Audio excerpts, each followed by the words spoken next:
사실입니다. 두 번째입니다. 한번 따라합시다. 역사적 사실입니다. 예, 여러분, 우리가 만든 구원은 아무렇게나 된 게 아닙니다. 역사적 사실을 딱딱 갖고 있습니다. 할렐루야. 예, 확신을 쓰시기 바랍니다. 제가 이 족보가 오늘 이거 다루는 건데 족보에 대해서 말씀드리려합니다. 제가 이 족보를 하면서 우리 족보를 한번 제 족보를 한번 봤어요. 보니까 너무 재미있는 게 있어서 소개 한번 시켜드리려고요. 저는 뭐 왕족입니다. 제주도에서부터 고십니다. 고가죠. 그런데 이렇게 적게 나가니까 훌륭한 분들이 다 많더라고. 그런데 이상하게 도끼자루 들고 서친 분의 이름은 안 나오는지 모르겠어요. 다 좋은 것만 나와요, 족보에. 특히 그 중에서 하나입니다. 제가 뭐 이름도 지금 그거 다 시간 관계상 될 수 없습니다. 한 분은 어떤 분이냐 하면 우리 조상 중에서 세종대왕이 이렇게 가마를 타고 쫙 나왔는데 범이 나타났대요. 범이. 그때 그거 보니까 참 호랑이가 많았구나. 그런데 범이 나타났는데 막 다들 혼비백산해가 도망가고 왕이고 뭐고 막 할 것 없이 막 다 피하고 하는데 우리 조상은 담대하게 범을 죽였습니다. 내쫓고 세종대왕을 엎고 황궁을 했답니다.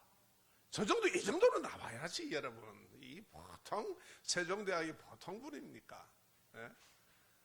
여러분, 조상 중에서 세종대왕을 엎고 범이 오는데 그 범을 갖다가 막 그냥 목숨을 떼어놓고 달라들어서 내쫓고 황궁해가지고, 그러니까 세종대왕이 그냥 둘 수가 없잖아요. 그래서 벼슬을 내렸더라. 이야, 멋지더라. 저도 이런 족보는 돼야지. 그런데 오늘 족보가 좀 이상한 족보입니다. 이 족보가. 흥미가 좀 땡깁니까? 이건 뭐 낳고 하니까 이게 산부인과가 왜 이리 많이 나와 이러는데 오늘 낳고 얘기하자는 게 아니에요. 자, 족보는 어떤 인물이 있었다는 사실을 기록해 놓은 겁니다. 아멘. 저도 보니까 제 족보에 제 이름이 있더라고. 족보를 보면은 주로 그 당시에는 남자를 중심으로 기록하고 여자들은 이름을 넣지 않아요. 마태가 기록한 족보를 보면은 여자들이 기록되어 있더라는 거예요. 특이하게 여자들이 5사람 중에 4사람을 가지고 얘기를 할 겁니다. 이것을 보면은 왜 성경인 이 하나님의 말씀이, 그래도 성경이잖아, 성경. 아름답게 미화하고 더 리얼하게 말이지 뭐 이러는 거 아닙니까? 주로 전혀 그런 게 없어요. 왜 성경의 하나님의 말씀에 이렇게 이들을 기록해 두었는가? 여러분, 궁금증이 생기지 않습니까? 아니, 도대체 어떤 여자길래 이 족보에 올라와 있느냐 이 말이에요. 그런데 이 여자분들이 보통 분들이 아닙니다. 적어도 예수님의 이 가문인데, 물론 예수님의 탄생은 성령 하나님께서 남자를 알지 못하는 처녀의 배를 빌려 성령의 권능으로 잉태했기 때문에, 다만 그 집안으로 완 내력이 기록되어 있지요. 그런데 그 족보에 보면은 그래요. 그래서 오늘 이 내용이 뭐냐 그러면은 요거는 좀 기억해 두십시오. 오늘 설교의 요지가 될 것 같습니다. 따라하십시오. 예수 그리스도를 통해 우리에게, 나에게 베푸시는 구원의 은혜 언약, 구원의 은혜 언약에 풍성하심을 우리에게 말씀하시기 위해서입니다. 오늘 그걸 얘기하는 거예요. 들어라 이 말이에요. 내가 너에게 베푼 이 구원의 언약이 얼마나 풍성한 줄 아느냐. 이 언약이다, 약속이다. 이 약속이 어떤 과정과 어떤 속에서 너희까지 이 구원의 은혜가 임한 줄 아느냐. 지금 이 얘기하시는 거예요. 자, 왜 마태복음에 족보가 나오는가? 그거부터 우리가 좀 봅시다. 고대 히브리인들의, 유대인들의 조상 히브리인들은 속담 가운데 이런 내용이 있습니다. 네 눈의 족보를 가볍게 여기지 말라, 이런 말이 있어요. 그러니까 네 눈에 보이는 이 족보를 가볍게 여기지 말라 이 말이에요. 그러면 여러분 알겠죠? 우리도 족보가 있어서 알잖아요. 얼마나 이들이 족보를 갖다 중요하게 여기는지. 여기에 보면은 처음에 시작이 어떻게 됩니까? 마태복음에 아브라함과 다윗의 자손 예수 그리스도의 계보라, 족보라 이 말입니다. 고대 히브리인들의 족보에 아브라함과 이삭과 야곱에서 온 것이면 하나님께로부터 왔다라고 딱 받아들입니다. 이해가 되시나요? 마태는 그것을 앞에 딱 기록하고 시작하는 거예요. 아브라함과 다윗의 자손 예수 그리스도다. 이거는 부인할 수 없다. 이건 하나님께로부터 왔다. 이 내용이에요. 아멘. 자, 그래서 하나님께로부터 온 것으로 다 여깁니다. 왜냐하면 하나님은 약속대로 우리 조상으로부터 왔다고 여기기 때문에 이렇게 족보에 기록한 겁니다. 자, 그럼 이 마태복음은 어떤 복음인가? 유대인들을 대상으로 읽도록 하기 위해서 기록한 복음이다 이 말이에요. 우리가 저번에 지금 우리가 복음서를 하면서 보았잖아요. 많은 사람들이, 제자들이, 그리고 관련된 사람들이 예수님에 대해서 기록하려고 많은 사람들이 연필을 들었더라, 피를 들었더라. 아멘. 그래서 이 사복음서가 이렇게 생긴 거예요. 자, 이 얘기는 뭡니까? 예언대로 예수님은 아브라함과 다윗의 가문의 자손으로 유대 땅으로 왔다. 그런데 하나님이 예언하신 그 구원자가 왔는데도 불구하고 우리의 무지로, 유대인들의 그들의 무지로 예수 그리스도를 십자가 못 박아 죽였다. 이 수치를 우리는 외면하려고 변명할 수 없다라는 거예요. 딱 그래서 기록해놨어요. 그들의 손에 십자가에 못 박혀 죽으셨잖아요. 우리가 죽였다 이 말이에요. 유대인들이. 그거 변명하지 마라. 이건 사실이다. 아멘. 그러니까 이게 족보가 이게 예사가 아니에요. 그렇죠? 뭐 우리 족보처럼 뭐 세종대왕을 얻고 뭐 황궁하고 뭐 했더라. 뭐 호레이가 나타났는데 호레이를 죽이고 뭐 이런 얘기가 아니고 굉장히 장중한 얘기입니다. 이 얘기가. 자, 그러면 하나님께서 선지자를 통해서 예언된 구원자는 누구냐? 예수 그리스도다. 여러분, 인류에게 가장 귀한 것은 구원자입니다. 아멘. 성철성이 그랬다잖아요. 우리는 구원자가 없다. 자기가 나름대로 깨달으려고 아무리 몸부림쳤으나 우리는 잘못되었다. 우리에게는 구원자가 없다. 이 구원자라는 거, 메시아. 아브라함과 다윗의 자손 예수 그리스도의 계보라. 이 얘기는 실질적으로 존재해 계셨고, 그리고 직무와 계승과 상속권에 대해서 알 수 있는 게 족보입니다.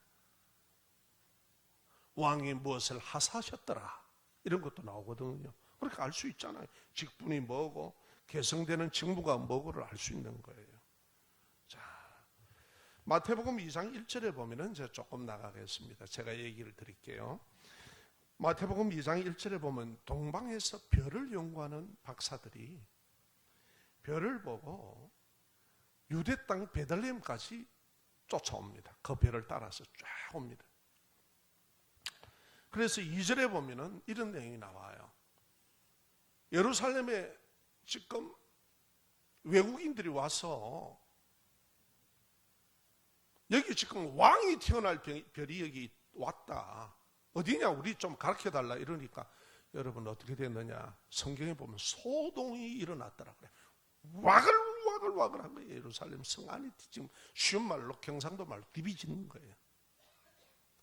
그러니까 왕이 바로 명령을 내립니다. 대제사장부터 시작해서 서기관들 전부 다 집합궁으로 들어오라 그럽니다.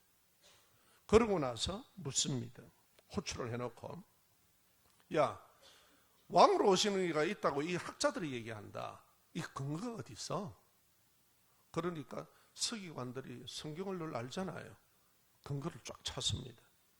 주전 735년에서 700년경에 미가라는 선지자를 통하여 하나님께서 예언을 하셨는데 그 구약의 말씀을 밝혀줍니다. 자, 다음 교 우리 마가복음 2장 5절에서 미안합니다. 제가 읽어드리겠습니다. 다음 교 우리가 말씀을 한번 찾아보세요. 이건 읽고 시작합시다. 마태복음 2장 5절에서 6절입니다.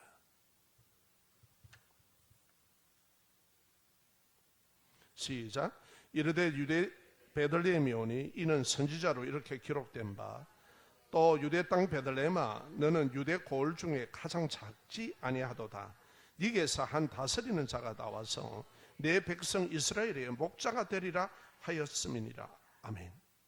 자, 이렇습니다라고 딱 대주는 거예요. 그러니까 그 당시에 누가 왕이었냐면 헤롯입니다. 로마의 식민지 하에 있었기 때문에 로마에서 통치하기 좋은 정통성 있는 왕이 아니라 헤롯을 갖다가 세워놨다 이 말이에요. 이해가 되시나요?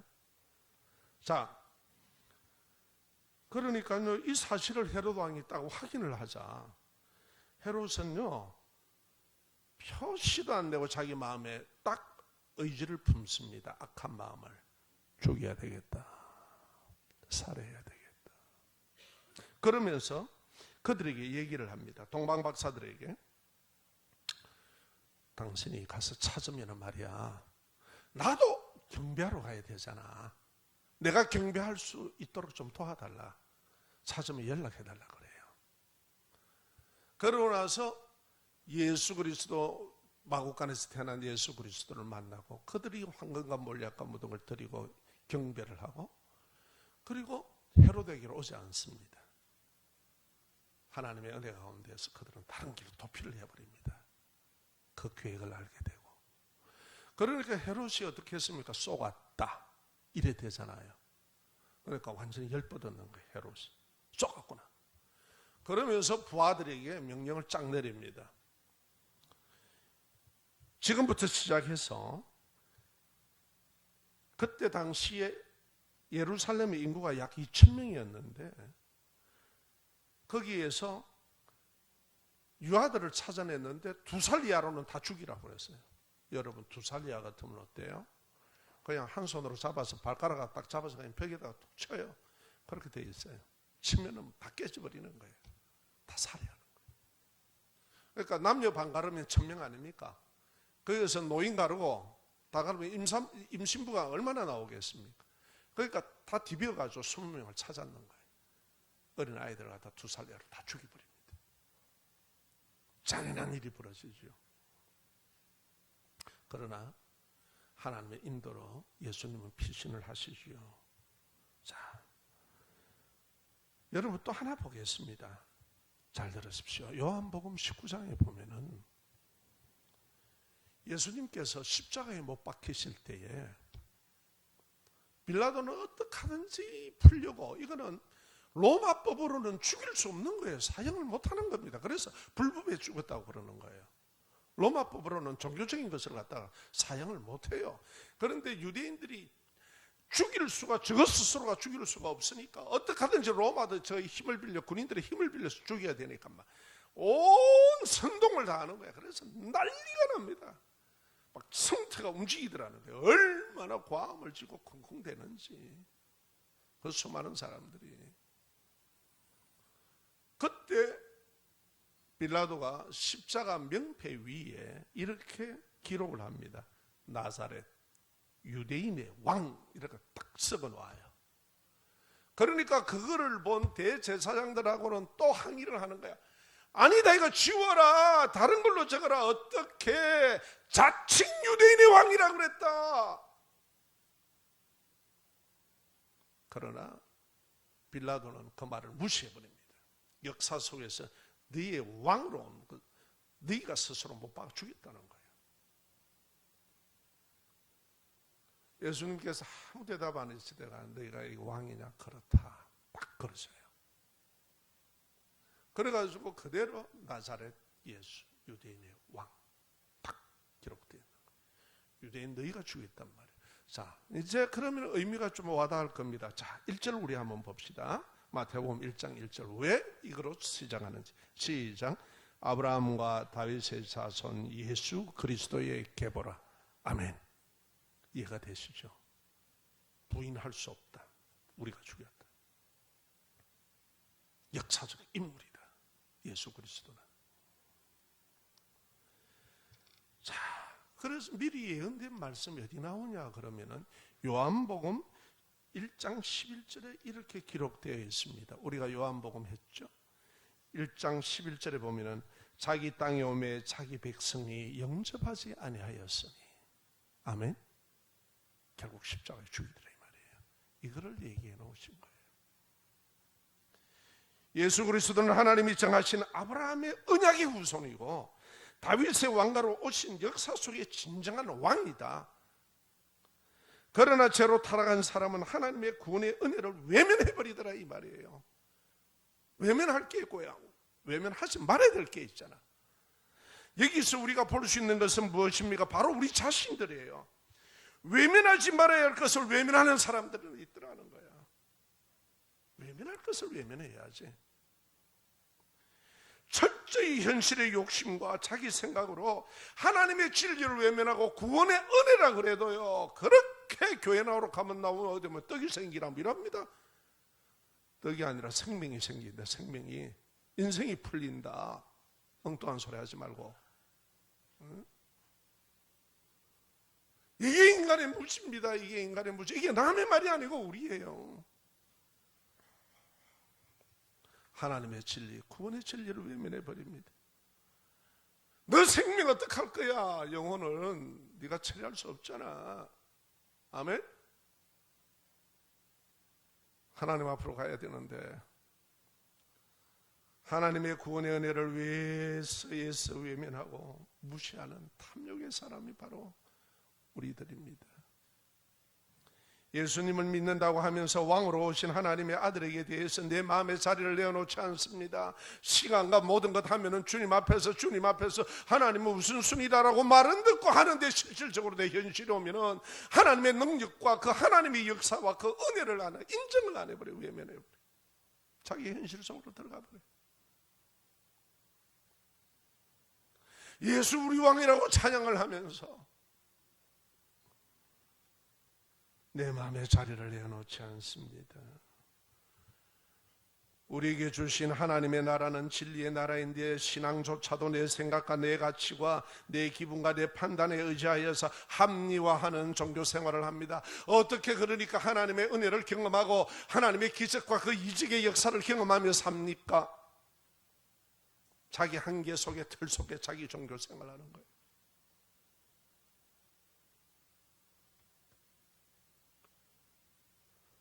그런데 그걸 갖다가 종교 생활을 하면서 신앙으로 합리화합니다. 예수님은 나를 불러 예수님을 왕으로, 왕의 음명을, 왕의 말씀을 순종하는 믿음으로 구원하러 오셨다는 사실을 믿으시길 주 이름으로 축원합니다. 나를 하나님께서 구원하셔서 믿음으로, 그리고 하나님의 말씀을 순종해서 살아가도록 나를 구원하셨다는 거예요. 한 걸음 더 나갑시다. 따라합니다. 하나님의 구원은 죄인에게 이루시는 은혜 언약입니다. 자, 족보로 시작하는 마태복음에는 5명의 여인이 등장하는데 4명의 여인을 다루겠습니다. 여기 한번 보세요. 자, 절수에 보면은 5절부터 시작해서 보면 3절에서 이래 보면은요, 쭉 나옵니다. 유다는 다말에게서 가는 거죠. 유다는 다말에게서, 다말이라는 여인입니다. 또 여러분 쭉 나가다 보면은요, 5절에 살몬은 라합에게서 가는, 오늘 이 라합이라는 여자입니다. 이 여자들의 이름이 쭉쭉 나와 있어요. 여러분들 보시기에는 뭐 대단한 인물 같잖아요. 저도 그런 줄 알았습니다. 그런데 나중에는 알고 보니까 그게 아니더라고요. 좀 이상하더라고요. 자, 그러고 한번 또 진행해 봅시다. 그 다음에요, 우리아의 아내하고 이름도 없이 그냥 우리아의 아내라고 딱 기록이 되어 있죠. 맞나요?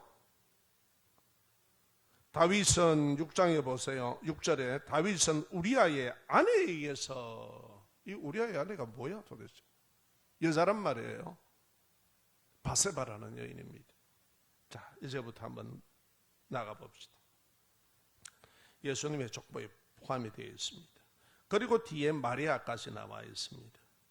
자, 여러분 3절에요. 유다는 다말에게서 베레스와 세라를 낳고 이래 되어 있습니다. 유다는 누구냐 그러면은 이 다말이라는 여인의 시아버지입니다. 그러니까 시아버지에게서 씨를 얻었다는 말이에요. 우리로 보면 이거 근친상간이잖아요. 그렇죠? 요새 말로 얼마나 쪽팔립니까 이거? 무슨 족보가 이런 족보가 나오냐? 어떻게 예수님이 이 유다 가문에서 오는데 이런 가문을 통해 오나? 좀 산뜻하고 산박하고 막 세종대왕을 등에 업고 막 이래 나오는 거 아니요? 호랭이를 피해갖고 뭐 이렇게 하도 재밌어가지고 내가 그거 지금 소개하는 겁니다. 근데 그게 아니고 여자들도 그렇더라 이 말이에요. 이 여인이 족보에 올라와 있습니다. 뭐 때문에? 계속 우리가 은혜의 자리로 들어갑시다. 질문을 가지고 둘째 5절에 살몬은 라합에게서 보아스를 낳고 이래요. 이 라합이란 여인이요 기생입니다. 지금 말로 접대부입니다. 창녀예요.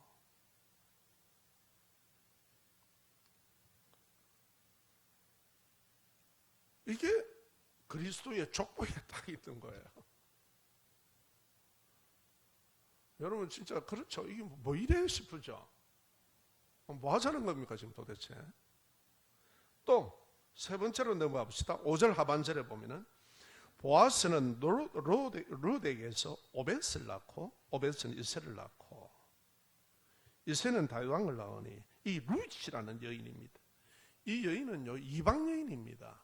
다시 말해서 유대인들이 표현이 이렇습니다. 그들은 개같이 여깁니다. 이방 여인들하고 상종 안 해요. 그런데 거기에 예수님의 집안의 족보에 있는 거예요. 이 여인이 도대체 어떤 여자들이야? 자, 또 한번 봅시다. 넷째, 다윗은 우리아의 아내에게서 솔로몬을 낳고 그래 돼 있어요. 우리아의 아내로 나오는 이 인물이 바세바인데 다윗은 이 임신한 사실을 숨기려고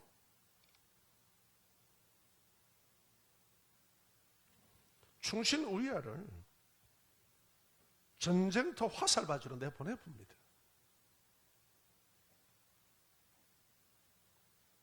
그리고 나서 우리아가 죽고 나자 이 바세바를 아내로 맞이합니다. 이야, 이 무슨 사람들 아닙니까?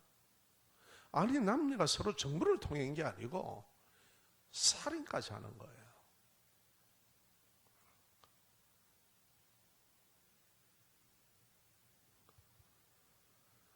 왜 성경에 하나님의 말씀에 이렇게 수치스러운 사실을 저도 족보를 내놓고 얘기하는데 다 좋더라고. 우리 족보 보니까 여러분들도 그렇죠? 여러분들 족보 보니까 안 그렇습니까? 뭐 무슨 벼슬을 했고 뭘 했고 하고 다 좋은 얘기만 있어. 그런데 하나님의 이 말씀에 예수 그리스도가 오시는 그 족보가 이 집안이 이 모양이에요. 이게 뭐야? 굉장히 저는 충격을 받았습니다. 여러분은 어떻습니까 지금?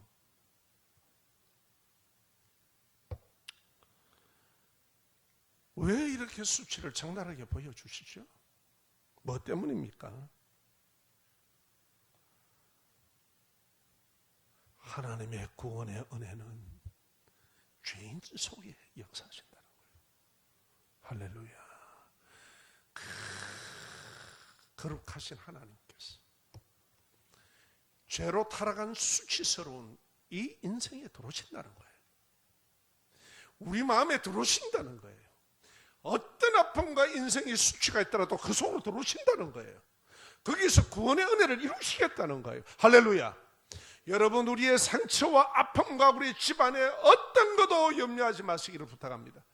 내 자신이 이래서 하나님 앞에 어쩌고 이런 것 다 내리시기 바랍니다. 그건 교만입니다. 하나님은 이렇게 하나님 앞에서 들어오십니다. 우리에게 이렇게 오셨다는 사실이에요. 인생의 모든 수치를, 인생의 모든 부끄러움을 초월해서 하나님은 우리에게 구원의 은혜를 주십니다. 어떤 죄든지 어떤 아픔이든지 어떤 거든지 숨기지 마시고 주님 앞에 나가시기를 주 이름으로 축원합니다. 인정하시기를 바랍니다. 그래서 그걸 기록해 둔 거예요. 하나님께서 잘난 사람만 부른다면 여기에 하나님 앞에 부름받을 사람이 몇 명이나 있겠습니까? 저부터 시작해서 한번 봅시다. 이게 누가 제일 잘났는가? 이거 한번 투표해 볼까요? 우리 교인들 중에서 누가 제일 잘났는지 손들어라 그럴까요?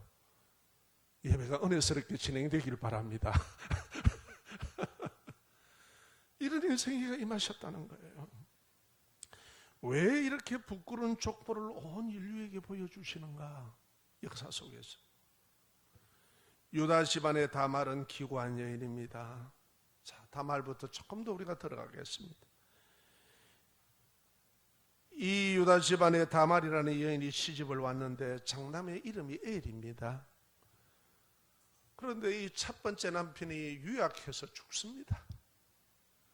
그래서 두 번째라는 시동생이, 그때는 형사치수죄라 그러죠. 우리는 계대법이라 그럽니다.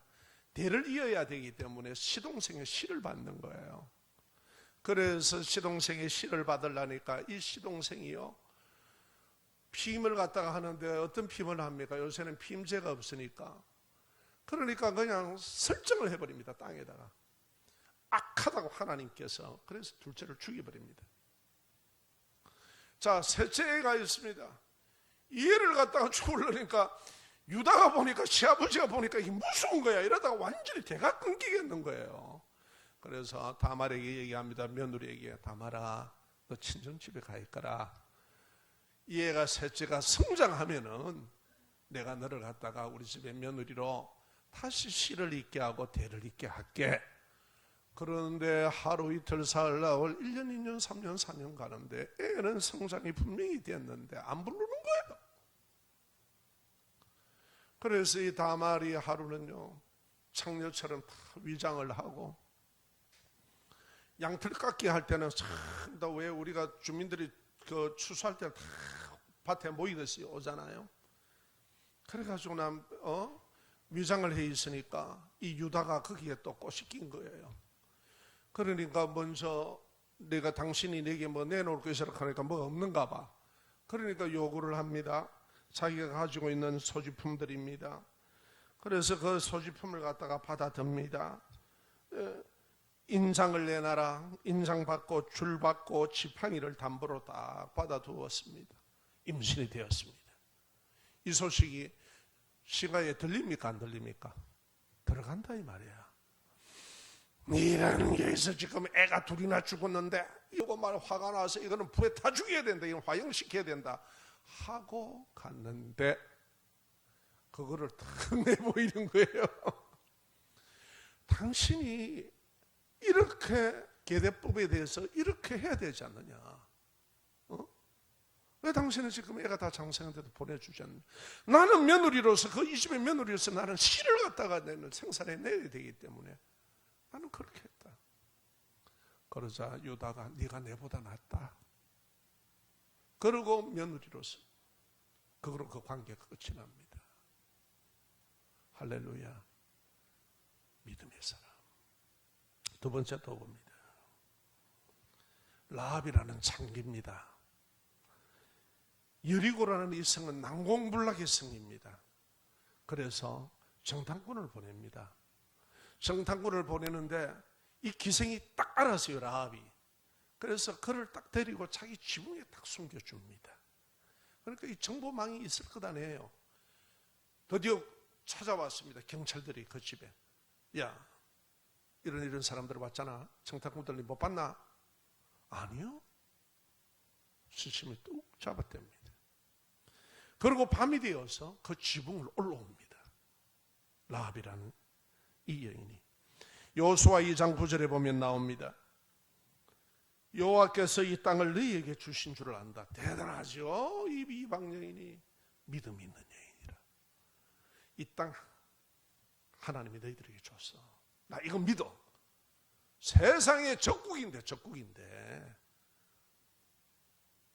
그러면서 너희들 올 때 우리를 살려달라고 부탁을 합니다. 그래서 창틀에 붉은 끈을 매달아라. 그래서 그 집은 공격을 하지 않습니다. 히브리서 11장 31절에 말씀합니다. 다 함께 시작. 믿음으로 기생 라합은 정탐꾼을 평안히 영접하였으므로 순종하지 아니하는 자와 함께 멸망하지 않았노라. 무엇으로? 믿음으로. 여러분, 어떤 죄라도 어떤 아픔이라도 어떤 허물이라도 믿음을 가지고 예수 그리스도의 대속을 믿으시기 바랍니다. 그 십자가의 은혜는 그런 은혜입니다. 그 구원의 은혜를 우리에게 나타내시려고 그 하나님의 자비하심 오늘도 우리에게 얘기합니다. 너에게 아픔이 뭐니? 그렇지, 인생 살아다 보면 그렇지. 약해서 넘어질 때도 있고 이렇게 힘들어서 이럴 때도 있고 저럴 때도 있지 않니? 안다는 거예요. 이제는 자기 허물에 매이지 말기를 주의 이름으로 축원합니다. 아멘. 자신의 연약함에 매이지 말기를 주의 이름으로 축원합니다. 예수의 십자가 달리심은 그냥 달리신 액세서리가 아닙니다. 어떠한 우리의 이런 흉어물도 하나님께서 친히 용서하신다는 거예요. 내가 너희 속에 임재하고 함께 하겠다는 거예요. 이 우리아의 아내 바세바를 또 한번 봅시다. 이 여인은 남편이 있는 자입니다. 남편이 있다라고 딱 소개를 하고 나옵니다, 성경에. 이 여인이요, 지붕에 올라가가지고 발을 치놓고 그 달 밝은 밤에 얼마나 그 당시에는 맑습니까? 그렇죠? 빛만 있으면 하얀 속살을 내어놓고 물을 촥촥 덮으시는데 왕궁이 좀 높은 데 있잖아요. 다윗이 나와서 쭉 둘러보는데 이게 뭡니까?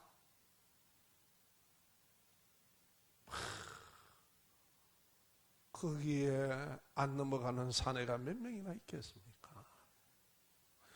그냥 다윗이 그걸 보고 저 누구? 데리고 오라 이래 됐습니다. 그래서 그것이 그냥 정부를 통해서 끝나면 좋은데 그것이 아니에요. 나중에 소식이 듣게 오는데 바세바가 임신을 했다는 거예요. 큰일 났거든. 남편이 있는 아내잖아요. 그러니까 빨리 보냅니다. 전쟁터에서 우리아를 돌려보내라. 빨리 보내라. 그래가지고 다윗이 이렇게 오니까 근하게 베풀어가지고 알다다라 해갖고 집에 가 자락하는데 이 친구가요 얼마나 충신인지 안 가는 거야. 왕궁의 계단에서 자는 거예요. 참 너무 속도 모르고 다윗이 진짜 속이 그냥 안 좋은 기라. 또 두 번째도 오라니까 또 두 번째도 안 가라는 거야. 이건 도무지 안 된다. 이래가지고 밀스를 써서 우리아의 손에 쥐어서 보냅니다. 밀스는 뜯어봐야 됩니까? 안 뜯어봐야 됩니까? 못 뜯어보죠. 그래가지고 군대 장관에게 탁 주니까 눈치를 탁 챘잖아요. 수색 대원들 모집한다. 이거는 지금 제 얘기입니다. 수색 대원들 모집한다. 딱 이래가지고 가장 몇 명을 딱 꾸려가지고 쫙 적진에 보냅니다. 죽으라는 얘기야, 이거. 거기서 화살 맞아 죽어봅니다. 그렇죠? 이런 일을 일으킵니다. 그런데 이게 떡 족보에 있어요. 바로 그 얘기입니다.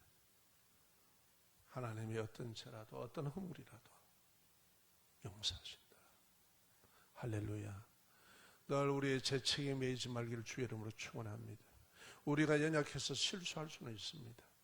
그러나 다시 하나님 앞으로 나가고 다시 그 은혜를 붙들고 나가고 할렐루야. 용서하시고 이미 하나님께서 언약을 주셨다 이 말이에요. 이렇게 이 언약을 우리에게 나타내는 겁니다. 아멘. 얼마나 우리의 구원의 은혜가 감사하며 감격적입니까? 우리가 하나님 앞에서 날마다 알면 갈수록 하나님 앞에 알면 알수록 우리의 허물이 더 커지거든요. 우리의 양심을 다 깨웁니다. 우리의 영안을 열게 만듭니다. 믿음의 눈을 열어주십니다. 이렇게 우리를 용서하시고 이렇게 우리를 구원하심을 믿으시기를 주의 이름으로 축원합니다. 죄인 속에 임하셨다. 내게 임하셨다. 할렐루야. 그래서 우리와 함께 임마누엘을 하시는 분입니다. 자, 말씀을 맺고자 합니다. 오늘 우리에게 성령 하나님이 무엇을 말씀하시는가 이겁니다.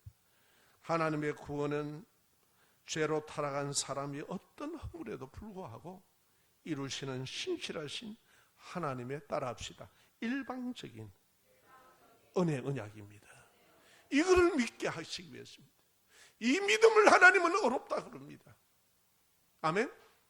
내가 똑똑하니, 내가 잘나니, 내가 어렵니, 내가 좋으니, 내가 바르니가 아니고, 누가 하나님 앞에 걸었습니까? 누가 뭐가 발라요? 바르기는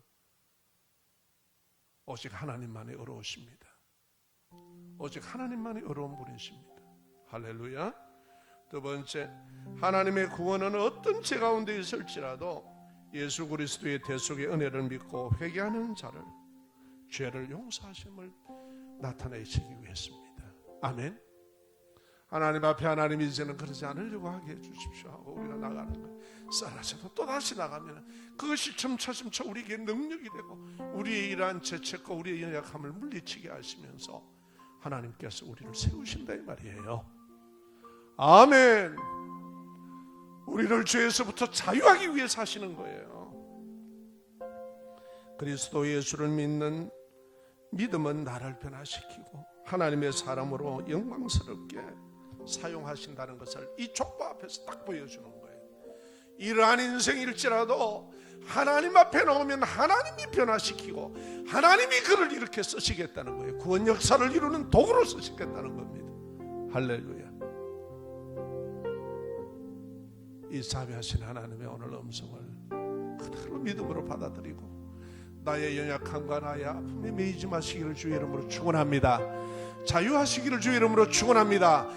주 예수 그리스도께서 나를 자유케 하셨기 때문에 여러분이 자유하시기 바랍니다. 이 나이에 내가 이렇게 살아왔는데가 아닙니다. 이 나이에 이렇게 살아왔을지라도 지금부터라도 괜찮습니다. 이 은혜가 우리의 심령에 충만하시기를 주의 이름으로 축원합니다.